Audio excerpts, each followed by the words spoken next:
Welcome back, Devils fans. It is your host, Ace, here on Running with the Devils, where we are talking New Jersey Devils hockey all year long. Please hit that subscribe button, smash the like, share with a friend. Thank you very much.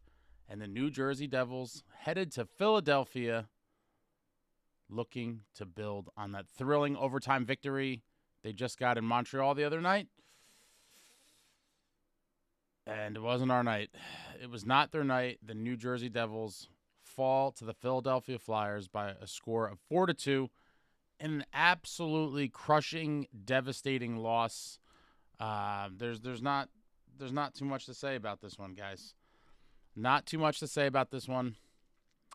Before the game, we find out Nico Hischier will, in fact, miss the game after he suffered an upper body injury in that Canadiens game as a result of a cross-check, which unfortunately was not responded to. We'll get to that a little bit later. But Nico out for the game. Huge, devastating loss to the Devils, obviously, as you all know. Playing without Nico, not ideal. And we're already without Markstrom. Lines get shuffled up a bit. We see a first line of Palat, Jackhughes, and Jesperbratt once again. A second line featuring Dawson Mercer at center with Timo Meier and Stefan Nason. I like that one on paper. I like that one a lot. A third line of Dowling, Cotter, and Brian Hallinan. And then the fourth line regular, Lazar, Bastian, Tatar. A lot of people were super skeptical going into the game. I think that's just the nature of our fan base at this point. And I guess the fan base of many teams in general. But I had hope for the game. I really did. And that was kind of sucked away pretty quickly. I'm not going to spend too much time going over the game because this one was painful. But in a nutshell, Devils failed to score on a 4-minute double minor after we get some blood. Andre Palat bleeds. We get a 4-minute power play. Don't do anything on it. We give up some shorthanded chances. It was pretty ugly. And then mid-period, Flyers get 2 goals. One on the power play. And then 28 seconds later, get a second one off sloppy rebound control.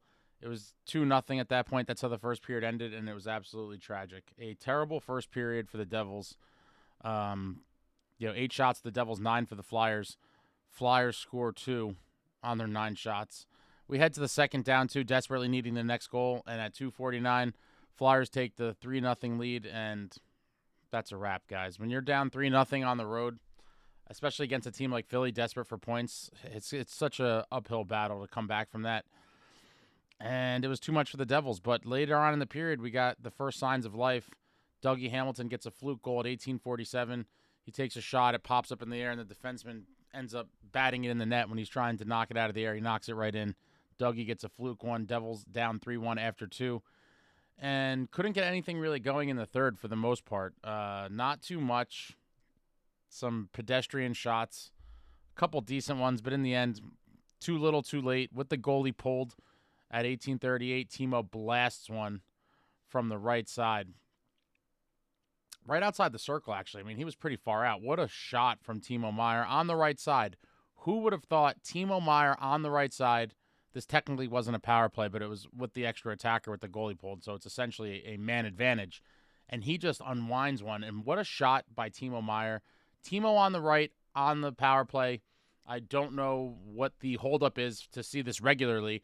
I think a lot of fans have been expressing frustration as of late because they keep using Timo on the left, and we saw last year that was the same thing until Lindy Ruff was released. Travis Green did put him on the right and on power play 1. And what do you know? Timo was one of the hottest players in the league in the month of March. I think he had 14 or 15 goals, led the league. A lot of that was just what we said. Right side, power play 1. The guy could snipe with the best of them, and what a shot. And I cannot not talk about the amazing effort by Jackhughes. He was at the end of a very long shift. He was out there, I think, I have to double check. I want to say he was out there for like 3 minutes or so. At the end of the shift, he fell down. Flyer was about to clear the puck or chip it over him, and Jack just fights from on his ass, just digging for the puck, keeps the play alive, keeps the puck in the zone, and that's what directly leads to the Timo Meier goal. What a hustle play by Jack. Without that whole play doesn't happen. We don't get that second goal. Got to give the kid his props. What a hustle play by Jack. And Meier gets his 15th from Bratt and Jackhughes. Too little, too late. Devils down 3-2. Allen comes back in. eventually to go back to the bench. We can't get anything going. Luke tries to do a little razzle-dazzle, loses the puck. Flyers put it in the empty net. Flyers win 4-2. That's all she wrote. That is all she wrote, folks. Not a great effort by the team. At least they showed fight and tried to claw back, but the effort was nowhere near good enough, in my opinion, and clearly wasn't good enough to win the game. Jake Allen played okay. Again, not a great game by him. And if I am being perfectly honest, and I hate to do this because it's just like, not to make excuses and whatever else, but I do believe with Markey and net we win that game. I really do. It is what it is. I think Allen is going to play well for us overall. He had a little struggle tonight, but I'm not blaming him for the loss by any stretch. The team, 4-minute power play to start the game essentially, and you fail to get a goal. You got to score there. That's a must score. On the road in a game like this, 4 minutes, must score. They didn't do it, and here we are. It's a painful loss. It really stings. The Doomers are out in full force. Let me do the game stats real quick. Devils 33 shots on goal. Flyers at 26. Devils getting crushed in the faceoff circle, 38% to 62%. And this is where the importance and the value of Nico Hischier cannot be stressed enough. 38% to 62% in the faceoff circle is abysmal. It is absolutely terrible, awful, downright disgusting. Nico is our faceoff guy. He leads the league in faceoffs taken like over 1,200 on the season, and all the big draws, Nico Hischier's taken them out of the game with injury, and the struggles are real. 38% to 62. Not going to get it done, and a great way to lose games. Devils 0 for 3 on the power play. Again, power play goes hot and cold. It was cold tonight. 0 for 3 on the power play. You got to score one. Got to score 1 out of 3. Flyers 1 for 2 on the power play. Devils with 20 hits. Flyers with 25 hits. Again, I'd like to see the hits way up. A lot of us have been talking about the physicality. Heavier, edgier, more violent. We saw stretches of it earlier in the season. For whatever reason, in the past month or so, the switch is off, and it's not heavier, edgier, or more violent. None of the above. We're not seeing any fights. We're not seeing responses when guys get cheap-shotted. And quite frankly, it's depressing. We are reverting back, at least in this department, to the kind of weakling team that we have been for years, which was supposed to be changed this summer with the heavier, edgier, more violent movement, with the Johnny Kovacevic ad and the Brendan Dillon ad and the Paul Cotter ad and the Stefan Nason ad. This wasn't supposed to happen. Obviously, the toughest man in the National, Curtis McDermott, getting signed for 3 years. McDermott could barely get in a game, a division rivalry game like Philly. I mean, this is a game McDermott should play. In my opinion, he hasn't gotten in a lot. And the games that he has been in, I believe he was kind of told to tone it down. I have to believe that. It's either that or nobody on the other team will give him a fight.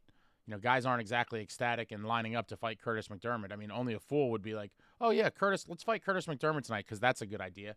There is a handful of guys in the league that will willingly do it, but more times than not, people are going to be like, I want no part of this guy. But either way, he's not getting in a lot, and the physicality has just gone way down. And, while I can't prove it, the reality is the heavier, edgier, more violent team was playing better hockey, and the results were there. We got away from it. Again, whatever happened on that Christmas break, travesty. Absolute travesty. The lockdown defense has disappeared. The goal scoring has dried up on most nights. There is no heavier, edgier, more violent, and it just looks like a different team, and I am just really, really holding out hope that eventually those two elements will come back. Lockdown defense, heavier, edgier, more violent. We haven't seen them in forever. 20 hits, not enough to get it done. Devils, 12 block shots. Flyers at 26 block shots. Devils with 15 giveaways. Flyers with 16 giveaways. Devils with 7 takeaways, and the Flyers with 6 takeaways. And it's a rough one. Completely rough one. It kind of had a lingering cloud over the game, I believe, after they failed to score on that 4-minute power play. That's a huge opportunity on the road. You cash one in on that, and you take the 1-0 lead. Now you force the Flyers to chase a little bit, get the crowd out of it a bit. Didn't happen. Flyers get a big kill, then they get 2 goals 28 seconds apart mid-period, and that's it. We went down 3-0. That next goal was huge. If we could have scored, and made it 2-1, it could have been a little more interesting. We give up the third. Dougie gets the fluke goal, and then Timo with the extra attacker, but too little, too late. The Devils deserved to lose the game, and here we are.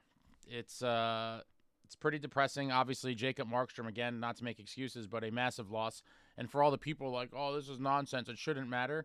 If you go to any team and take away their star goalie, their best overall player, which in our case is Nico Hischier, and then have one of their remaining star players playing with a cut-up hand that was infected and kind of hindered by that, you're going to see some sort of struggle. I mean, no team will just withstand that and not skip a beat. If that was the case, then those guys wouldn't be necessary in the first place. I mean, if you could play just as good without two of your best players and another one of them hurt, then what good are they anyway? It doesn't make sense for the people that are using that logic. Any team missing those pieces are going to struggle. We saw it tonight, and it's unfortunate. You know, injuries are part of the game. The Devils desperately need to get healthy. This Four Nations break can't come soon enough. There's 5 big games left, starting with Wednesday at home against the Flyers again. They've now beat us these last 2, and it's painful. It is absolutely painful. Games you need to win, and at this point, you know, it sucks. Markstrom's probably not going to come back till some point after the Four Nations. I am hoping that Nico is not out for any sort of time. We haven't really heard too much, and I'm fearing for the worst, that we might just get blindsided with some horrible news. That'd be devastating. You saw it tonight. I mean, aside from his, you know, defensive prowess, his goal-scoring ability, he leads the team in goals, and a face-off wizard for the Devils, takes all face-offs. Our best overall player, not in the lineup, and Markey out. Markey was playing at a Vezina caliber level before he went down, and it is what it is. But the reality is, you guys as Devils fans, I'm not saying, you know, that the loss is excusable. It was a terrible performance, but you have to have some sort of hope in the fact that the team will be better when they're fully healthy. 2 of our major pieces are missing. Oh, I forgot. Bastian gets knocked out of the game. I mean, it just doesn't end. This poor guy, if it wasn't for bad luck, Nate Bastian would have no luck at all. Another injury. Who knows how long he's going to be out. You know, I liked Hallinen's game. I think he should get another look. With the Bastian injury, it might make it easier for him to stay in the lineup. I'm hoping we see McDermott in the next one. I mean, God, Hall is still out. It's just, man, when you thought the injury bug was kind of over, no, it's back. It's back and more vicious than ever.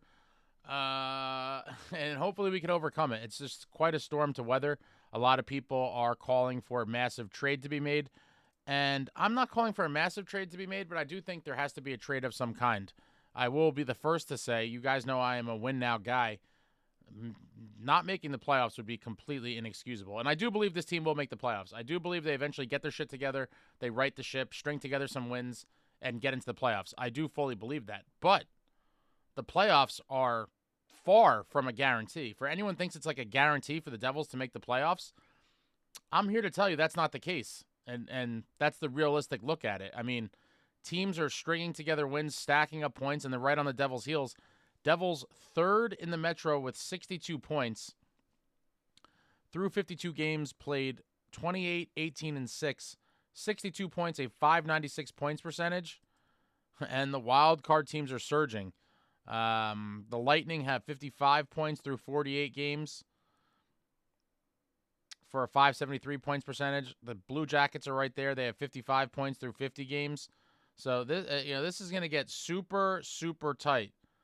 The Bruins have 56 points in 51 games. I mean, if you just look at the wild card standings, it's pretty wild. Teams are going to be clawing till the very end. And the wild card spots probably won't be determined until the last day of the season. I think it's going to come down to the absolute wire.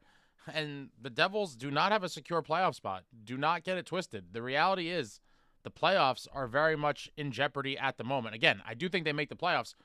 Far from a guarantee, and they are going to have to start playing their asses off every single night if they want to make the playoffs, because the spot can very quickly slip away from them. And there's all the doom. I was fighting all the doomers. Trade this guy, trade that guy. Everyone sucks. I'm being, trying to be level-headed about it. The reality is the doomers are crazy. This team has a lot of potential. We saw it earlier in the season. The players are still here. They need to get together, and we need to get healthy. That's the reality. We need to get back to winning hockey, hopefully embracing some more of the physicality. And then there's the people that are like, everything's great. Like, I'm not one of those people either. I do think I am realistic about the situation. I am kind of dead smack in the middle of the doomers and the, as they call it, the Kool-Aid gang. But the team has potential. They got to start showing it very soon. Got to start winning games. Results and the points are what we need here. And I'm fully expecting Tom Fitzgerald to make some moves. The sooner the better. Obviously, this team needs some help. Everyone's throwing out names. I'm not going to throw out specific names. There's tons of guys that could help this roster. If you just look around the league, specifically at the teams that should be sellers, and some of them should even be sellers now because they're just dead in the water. They have no chance of making the playoffs. I hope Fitz gets proactive and starts making some moves because the team could use the help. I will say, if no reinforcements are brought in on the season and we somehow miss the playoffs, it will be doomsday for me on this channel. I don't even want to let my head get there. I do believe they make the playoffs, but I want to see some moves sooner than later. We need reinforcements, especially with these injuries now. We can't let it get away from us. Missing the playoffs this year would be unacceptable on so many levels and just grotesque. Completely grotesque. But let me know what you guys thought about this game in the comments. Let me know what you think about anything I said in this video in the comments. Anything, everything Devils hockey, throw it out there in the comments. I enjoy talking to all of you. Shout out to everyone that came to the Post-Postgame Live. For those that don't know, I do a Post-Postgame Live show after the MSG broadcast. Post-game goes off the air. I jump on. We talk to everybody. We show all the comments, yada, yada. If you're not familiar, check it out. I'll put the link for the Flyers game post-game show in the description of this video. But I'm still holding out hope. I have faith in the boys. We saw flashes of brilliance at points of this season. The guys are still here. I believe they could do it. They just got to turn it on, and we're in a funk, man. And all the injuries happened at the worst time, right when we were trying to get over the slide. Just absolutely terrible. Terrible fortune, and hopefully we get healthy and turn it around. Still have hope. I still think we're going to the playoffs, but we're in a real dogfight, and that is why I put out that video last week saying that I have officially hit the panic button. That 2-6-3 stretch did it for me. With those back-to-back horrific losses to the Flyers and Sens at the Prudential Center, where we got 1 goal per game and we only generated 13 shots in the Flyers game. And then in the Senators game, when trailing, we generate 3 shots in the 3rd period of the season at that point. That was just, the fashion in which we lost was the final blow for me, and that's why I pressed the panic button. But we still got plenty of season, 30 games left, but it's not too many. It is not too many. They're going to have to really push it. Really push it. Let me just see. What pace are we at? I'm going to cry, actually, when I do it. We got 62 through 52 games. It's awful. We were at such a nice clip earlier in the season, and then everything just went to hell. We are currently playing at, as of right now, oh, man, a 98-point pace. Oof. That is brutal. A 98-point pace. How the mighty have fallen. I hope they turn it around. I'm hoping for the best. I'm going to be here after every game, and I love this team. And nights like this one hurts. Games like that one really hurt. Got to turn it around, but that's it. That's all I got. I'm working on a ton of cool stuff for you guys that'll be hopefully coming out soon. Got some interesting things to potentially keep you entertained during the Four Nations break. Aside from Four Nations stuff that I'll be doing, I'll be going to a couple games and hopefully doing some cool stuff around that. But I'll be back soon. I'm exhausted, mentally and physically drained. This team has broken my heart once again. And, of course, they have to tease us, right? Like, losing 3-0 would have sucked, but we always get teased. There's always the tease. Oh, Dougie gets the goal, and you're like, oh, it's 3-1 going into the third, right? We're not dead yet. And then at the very end, a minute and 22 seconds left, Timo scores, and you're like, yes, we're back in it. Just the highs and lows with this team. I need medication. I absolutely need medication. The highs and lows. But they had to tease us till the very end. Make it 3-2, and then the empty net. Unbelievable. Unbelievable, guys. I need a snack. But I'll see you all soon. Thank you all for watching. I love you all.